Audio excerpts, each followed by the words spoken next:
Hello,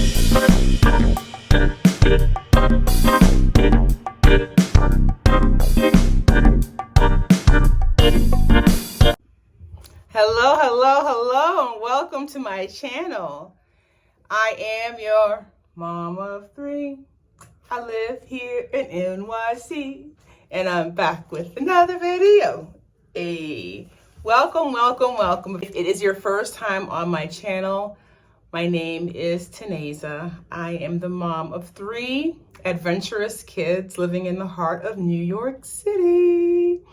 I would love for you to join my YouTube family, my tribe. All you have to do is hit that button down below, the one that says subscribe.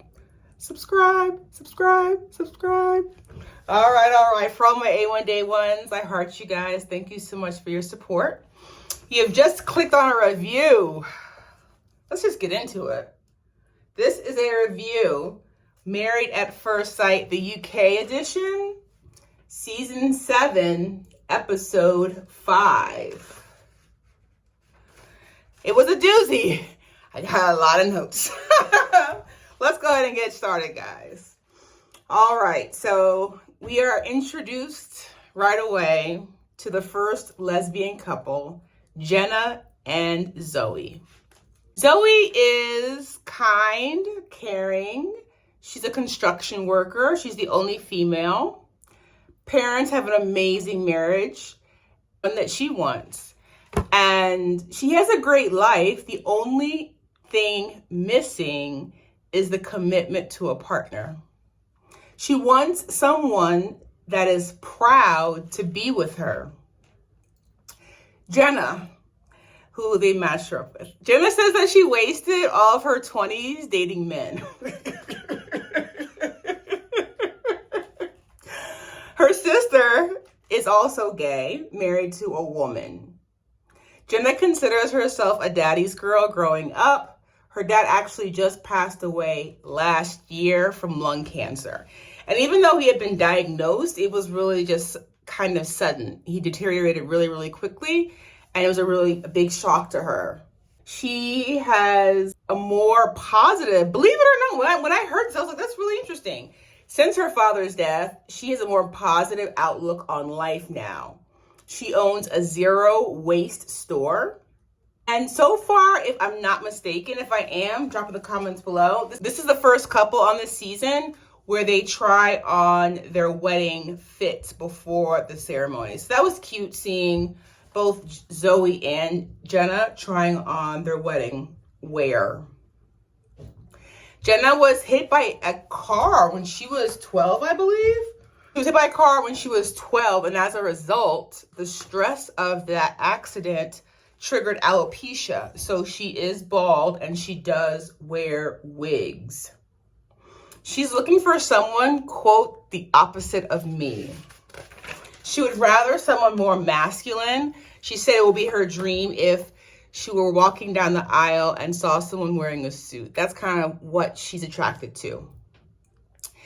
The next couple in this episode, Kasia and Kwame. Kasia is 36, Kwame is 42. The experts believe they are going to be the power couple. Kasia owns her own body contouring clinic. She's fun, she's a go-getter, she's family-oriented, and she says that she had a child when she was a child, and that age was 16. So she's got a 20-year-old son. Her parents split when she was an infant. Her dad was not present, but her granddad, her mother's father, really stepped up into that male figure role. She wants someone that has West African heritage, boss like her. She is attracted to Black men with facial hair. Kwame. This guy's a character. I'm going to tell y'all right now. This guy is a character. He is Ghanaian. He's actually a divorcee. He has 2 girls from his first marriage.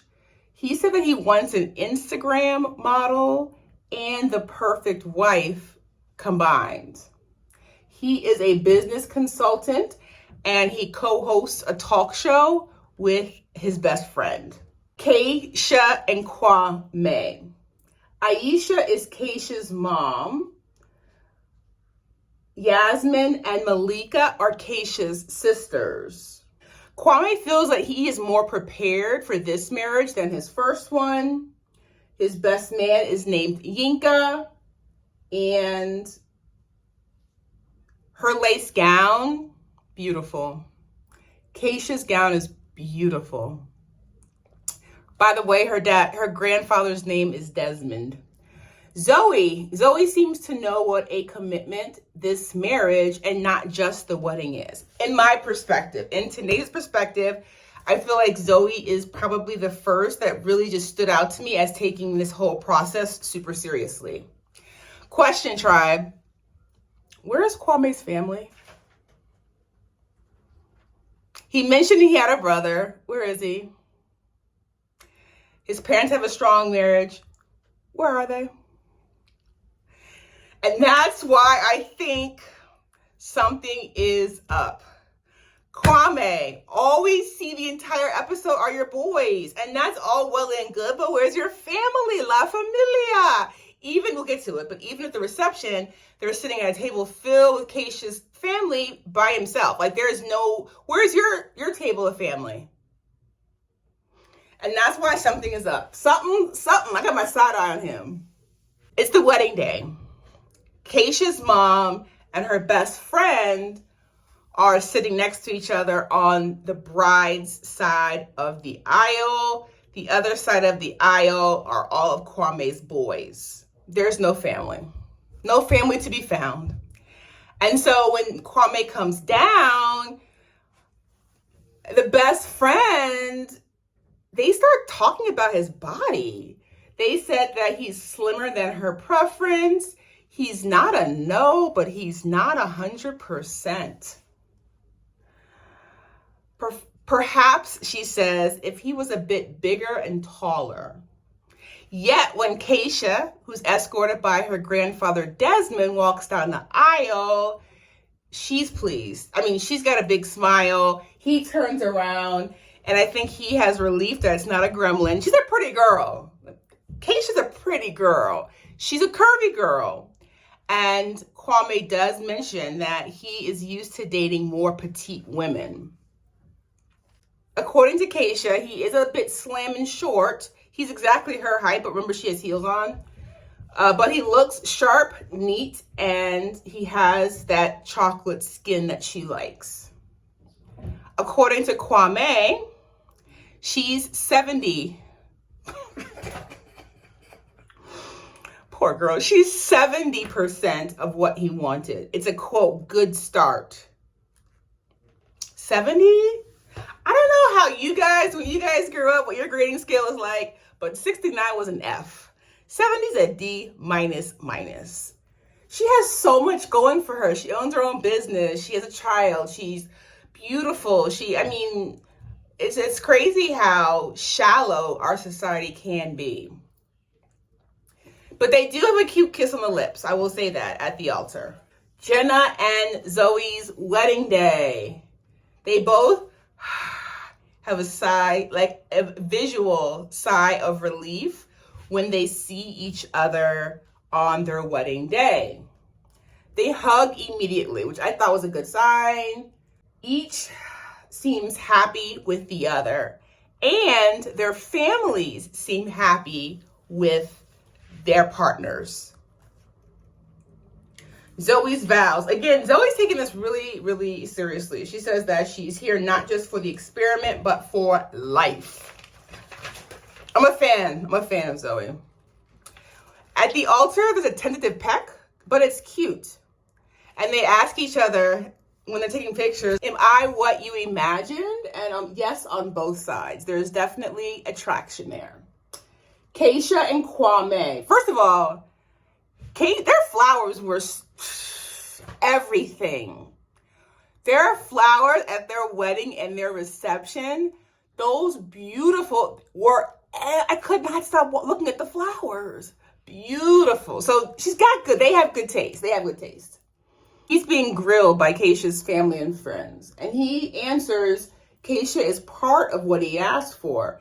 It seems rude, but Keisha says, she interjects and says, I would rather him be honest. Zoe's mom thinks that they are a fantastic match. The experts nailed it, she said. This was new for me. I didn't notice it in the previous episodes, but in the comments below, tell me if I missed it. At the head table at the reception, when the groom and the bride sit, they each have their best man with them. So I thought that was great in terms of being comfortable. I said it surely helps with the pressure on them. Jenna is vegan. She has been for 6 years. Zoe is shocked. Befuddled when she finds out that Jenna cannot eat eggs. It was like a sucker punch to her. We're going to pick up this vegan conversation on the honeymoon. Keisha and Kwame. Keisha's mom asks Kwame if he is looking forward to the honeymoon.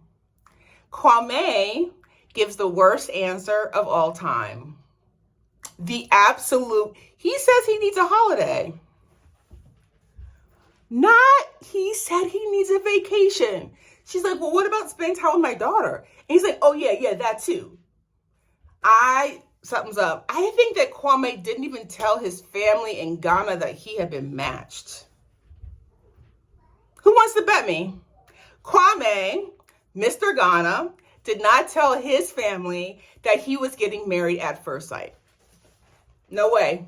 No way, Jose. He wants a holiday. He wants to be on TV. He has a huge ego, a huge personality, and I'm sure he thinks this is good for his talk show. I'm not judging. # no judgment. After the granddad who I heart, I'm so here for the granddad, Desmond, Keisha's granddad Desmond, said it's a no for him. So far, Kwame is a no for him. Keisha wants Kwame to be as serious about her as she is about him. Jenna and Zoe. Jenna says to Zoe, and this is the worst question ever, but is there anything you'd like to tell me that you haven't told me? Zoe's like, what? No? Of course, Zoe reciprocates the question and poses it to Jenna. And that opens the door for Jenna to talk about her alopecia. Zoe didn't care. And I was so proud of the way that she handled it. She's like, I don't care. I thought that was just so reassuring to Jenna. They cheers to their future. They kiss. They seem to have a lot of chemistry. And I loved it when Zoe said, they've matched me with the perfect stranger. Keisha and Kwame. The longest relationship he's been in was 15 years. He was married for 6 of them. Keisha is distracted by the tone of his voice, she said. Keisha's feeling the alcohol. She's tipsy. She's tipsy and she's getting flirty. They go to the hotel. Even though I'm sure Kwame is joking about Keisha sleeping on the pull-out couch, saying he'll have the bed and she can be in the pull-out couch, the look on her face. She was over it. That was not a funny joke, Kwame.